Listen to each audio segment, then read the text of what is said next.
വഖഫ് ഭേദഗതി ബില്ല് പാസ്സായതുകൊണ്ട് കേന്ദ്ര സർക്കാർ നിർത്തുന്നില്ല. അതിന് പിന്നാലെ മഞ്ചേരിയിൽ SDPI പ്രവർത്തകരുടെ വീടുകളിൽ NIA പരിശോധന. 4 പേരെ അറസ്റ്റ് ചെയ്തു. പുലർച്ചെ 3-ഓടെയാണ് കൊച്ചിയിൽ നിന്നെത്തിയ ഉദ്യോഗസ്ഥ സംഘം 5 വീടുകളിൽ പരിശോധന നടത്തിയത്. പോലീസിനെ പോലും അറിയിക്കാതെയാണ് അവർ എത്തിയതെന്നാണ് സൂചന.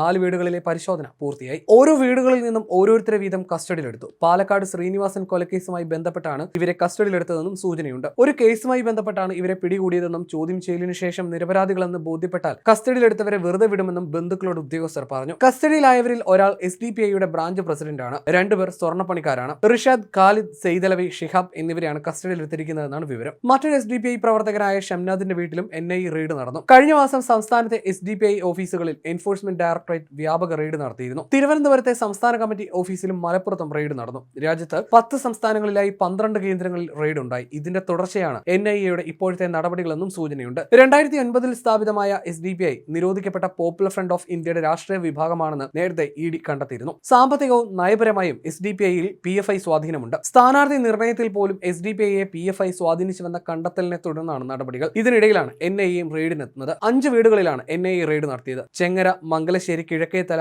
ആനക്കോട്ടുപുറം എന്നിവിടങ്ങളിലായിരുന്നു NIA റെയ്ഡ്.